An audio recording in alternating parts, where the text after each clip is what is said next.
So quick disclaimer, I did kind of get burned out, and also, big update drop.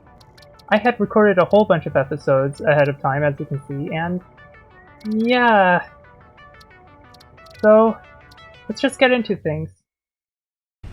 Hello, it's Trekkie from Trekker Tech, and yes, last episode, I left us off on a pretty big spoiler. So yeah, I mentioned earlier, this is actually me replaying the save, so lots of stuff is super familiar and unfamiliar to me, but I decided this is the best course of action because the game has had serious updates. In fact, one very visible thing of this update is up there, and also, I'm just going to hit, which button was it? T? No, Y. Y lets me actually holster stuff, so I don't have to have my stuff in my hands. That's actually super useful. Look at this. Look at this. Oh, this is so nice. Oh, look at that. They even changed the graphics for the portable miner. Interesting. But yeah, so when I last left off, I was teasing this awesome shop, but we didn't have what we needed to actually properly make stuff. So let's just actually build an awesome sink first. I think that makes sense. Oh, looks like our drone's returning. Let's see what we have that we can unlock. I did not go through this, I just kind of jumped in. I just said, like, you know what? I need to record this. It's been too long. I really enjoyed this game, and I just don't know why. I mean, I guess burnout's a thing. Let's see. We want Logistics Mark II. Absolutely. That's actually incredibly necessary in order to produce certain items, because if I recall correctly, I'm going to need to produce a bunch of plates. Stand by. So one thing that we definitely need to do is we need to manufacture reinforced iron plate. I had considered doing stitched iron plate, and while it's interesting, I don't have iron wire, which is the only reason why I would even use this. This does produce at a higher rate though, which might actually be worth doing. But we need 20 iron plate per minute and 40 wire per minute, and if I recall correctly, iron plate produces at 20 iron plate per minute. What about wire? That's only 30. We'd need a bit more than 30. Curious, what if I drop this to just 5 per minute? Oh! Okay, I'm keeping this in. So, if I were to just set this to 100%, it shows like the amounts, right? But let's say I just only want a flat 5 per minute just for the ease of the math. Look at this! Look at this! That's really good. I like this change steps. I want to see more of that. That's really good. But yeah, the other recipe that we would need to do, if I were to just select it, is rotors, which take 100 screws per minute. And this is where we run into an issue. When, with our current tech, we have a conveyor belt Mark 1s, and if you look in the corner, we can only transport 60 resources per minute. So yeah,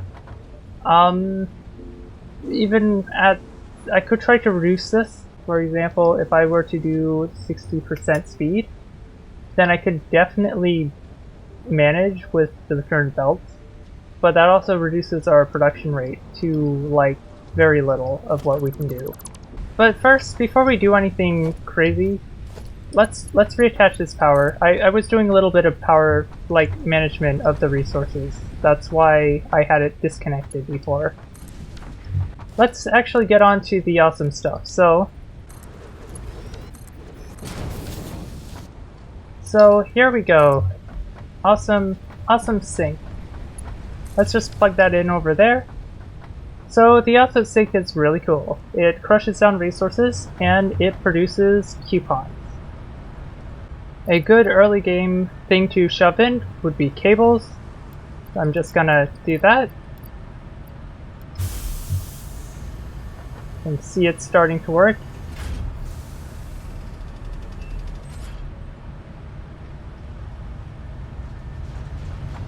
And there you go, you see the number, it's ticking down. In just a few moments, it's going to print off a coupon.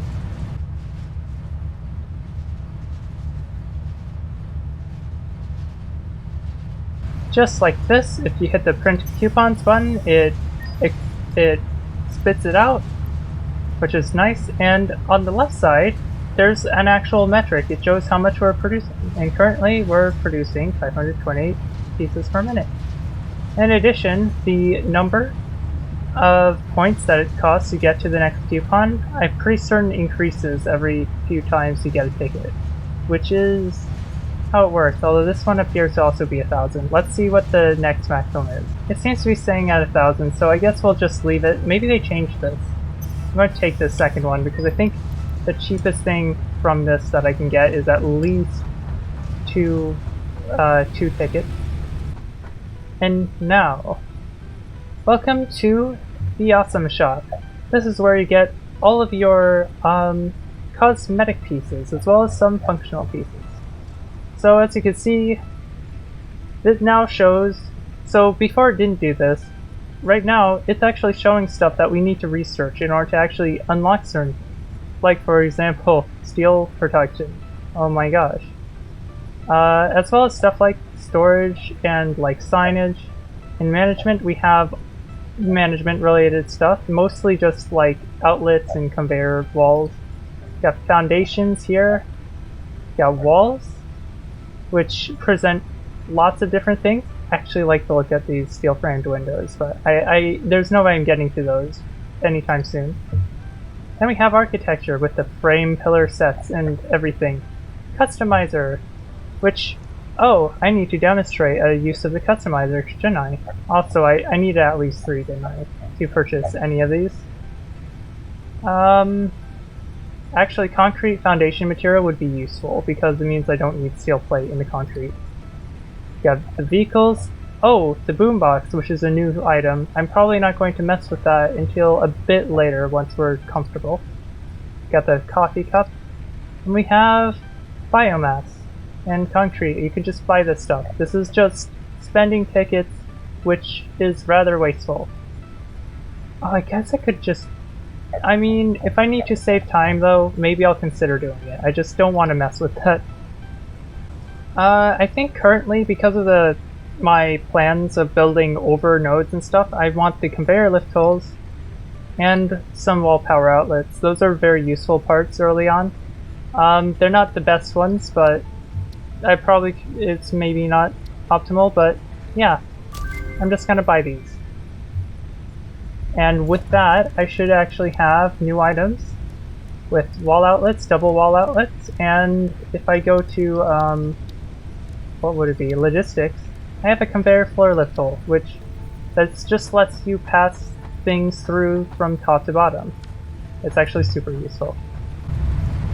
Okay, and as you can see here, it is actually increasing in cost each time, which is why I would not want to use the coupons on finite resources. Oh, I almost forgot. May as well just go through what changed here. So, yeah, a lot of stuff has changed in the alien organisms area. Maybe I could do the spitter research stuff? Why not? They made this a lot faster, which is nice. I'm pretty certain they removed something really important to me from this menu and moved it to the quartz menu, which is why I need to probably invest in both of these. Sulfur tree looks similar though. So okay, time to plan. So we want reinforced iron plate. I consider stitched iron plate. No good, not good. Constructors, we're going to need to produce iron plates and screws. We can probably do iron plates, and if we underclock both by 15, that'll dramatically reduce the cost. Also, I'm doing a silly. One thing I noticed is I do not have to be in like the construction. I can just middle mouse click whenever, which is amazing. I'm just saying, it's amazing. So these can both be set to 15 and 22.5. That's 45 that require, which means I only need 15. And we need 60 screws per minute. Screws produce at 40 per minute. We want 6. Now I could overclock this. I have the resources, but I think I'm just going to use 2 of these and I'm going to underclock them again. And look at this, I love this, this is making it so easy. So basically we need reinforced iron plate. For that we need screws and iron plate, 60 screws. We have 2 machines producing 30 screws each. Both of those machines take a total of 15 iron rods per minute, which takes 15 ingots. Meanwhile, we have 30 iron plates, which collectively take 45, which means we need a total input of 60 iron ingots, and of course, iron ingots are produced at a ratio of 1 to 1. Alright, so here's a plan. It's actually rather simple and straightforward for me to start automating these plates. And I'm going to need a lot of these if I'm going to want to get to Logistics Smart 2, which I think is necessary for the rotors. So, we have a miner Mark 1 here. It should output 60 per minute, but if it doesn't, then I'll combine it with that node over there. And what I'm going to do is I'm going to use these new floor holes to bring it up to eliminate the whole issue of having to go off the side. That'll allow me to continue expanding in any direction. See, I had a plan. I guess what I'm going to do is I'm going to fill in these spaces and mark the areas where I want the resources to come in. And then I'm just going to set it all up. Oh, look who respawned. I'm going to have to deal with this. Ow. Ow. Ow.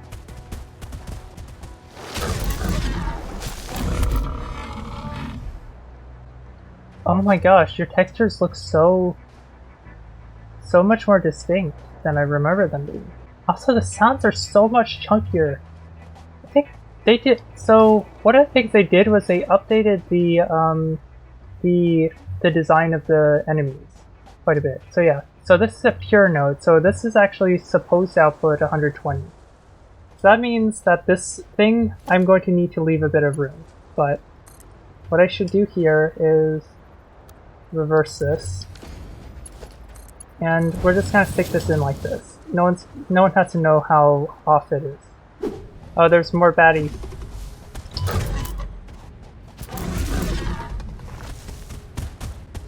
Okay. Feel like something's changed about them for sure. They're not the worst. I do slowly heal over time, so that's fine. Another nice change. And also, this shouldn't be there. Alright, that's taken care of. Look at how much I've healed. Cleaning that up. Yeah, this is a nice change. Used to only go up to like the first third, but I guess they wanted to make the game a little less painful, I guess, to have low health, so I could just ignore the problem and it'll eventually go away. Unlike my real life problems. Oh my gosh, this works? Oh, I love this. Soft clearance is so nice. So I'm thinking of building my power line such that it goes to here, and then can be right here. Look at that. That's actually really useful. Really nice, actually. Then I can just get the power over to where I need it to go. As you can see, we're getting some ore. Alright, smelting is set up. I'm going to redirect this going this way, and we need our 3 machines.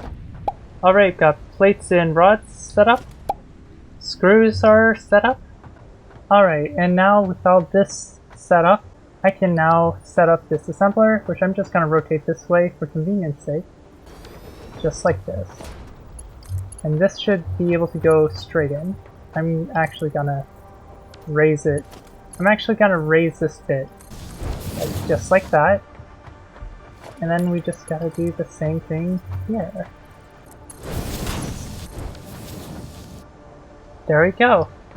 So this thing is going to be reinforced iron plate. And this should actually be everything we need. I'm going to get this whole setup set up and running.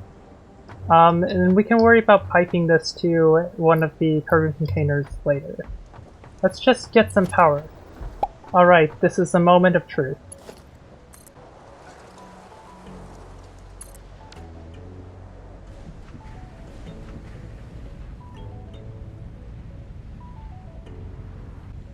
Look at this.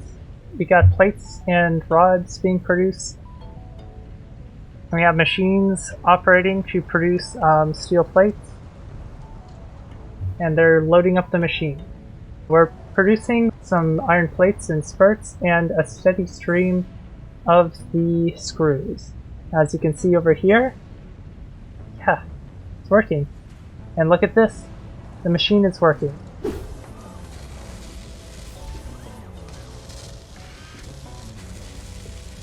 Look at that animation. It's so interesting. And as you can see, already producing a reinforced iron plate. Ignore the number of plates I have on me. I overproduced because I thought that I needed to. And I'm pretty sure I was right. How are we doing on power? Oh, it looks like we're actually producing over our max consumption. Wait, what? But either way, we have a bit of headroom left. Unfortunately for me, we have almost no power, so I'm going to have to cut this. I might have to cut the power. I think that's what I'm going to do. Alright, power crisis averted. I can plug everything back in and out because, geez, that was kind of not great. But yeah, now everything should last for a while longer. I don't have to worry about power anymore. And now, I can just worry about filling this in. Now, to be honest, I did kind of delay this. I didn't need to. I can just go ahead and insert the resources now. Alright, and then just got the last couple of things.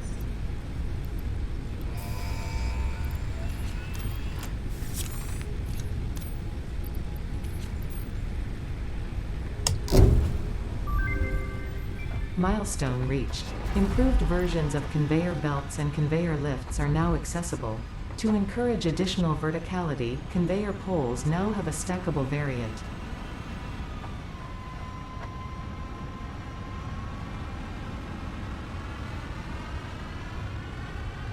Let's see what we have unlocked. So let's see here.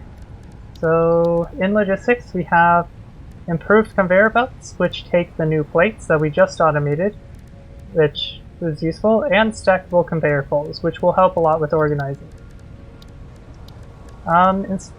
In addition, we have the basic wall 1 meter and basic wall 4 meter. That's great. That works well. That works out. So now, we actually have the ability to upgrade this. So let's just make these Mark II belts. And Mark II conveyor lifts.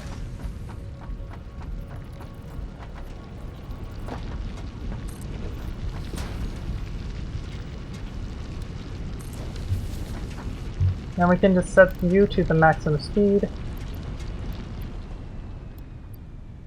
There we go. Now we're producing everything. Probably going to cause a bit of a spike in our power usage. Yeah, a little bit. That's fine. But this will allow us to have an additional 2 smelters branching off of here, producing resources, and then we can just send them off to this block here, and then start producing the rotors. So we got the reinforced plates automated, which is amazing. This is going to help us in the future. In addition, we have Mark II belts now, which have a speed of 120 resources per minute. This enables us to do rotors, which we can take a look at here. They need 100 screws per minute on a single line, which is the reason why we do that. I guess the alternative would be to do some clever belt balancing to mix the excess onto the thing, but the problem is that's just tricky to do. I'm not going to do that. We're going to use the advanced belt. And we're going to need the rotors not only because they're for the assemblers, but because within the assemblers, I need to use them to make smart plating. And with my current tech, it shouldn't be too hard to just divert what's needed to this. and then have the excess go into storage. Reinforced iron plate's going to back up in here, but it's only up to like 100 iron plate. And then it'll go to full speed because we're producing 5 per minute, so like 2.5 would wind up going in here. We only have 2 per minute, so every minute there would be a half of a plate, so every 2 minutes an extra plate's going to accumulate here. Why did I have to say it like that? But yeah, but all of that's going to cost a lot of power because I'm going to need how many machines for the rudder? 3 machines for screws, which means 30 iron rods per minute, which means 2 of these iron rod machines. And then we need an additional 2 of the iron rod machines in order to actually properly fuel it. Could probably maybe increase this a little bit. I don't know, because I might be able to get away with 2 of these, because what is it? We need 40, 40, 40 and 40, that's 80, right? So yeah, that's 80, then we need 20, which at 20 that would lead us with 50%, so that's 5. So we'd have 25 here, so we'd have an excess of 5 from a 15. So let's see, so 30, and that's an extra 5, and then an extra 15, so we could probably get away with 3 of these constructors at max speed. But that we're saving for next time, because I'm not going through all this. We'll do that next episode because this recording has gone on for long enough. It's been about an hour and 15 as far as recording time. This video is probably going to be between 20 and 40 minutes by comparison, depending on how much I want to compress it, which, since I'm going for a more presentational approach, yeah. So, let me know what you think about that, in the comments. And I'll see you later. Adios, Satisfactory.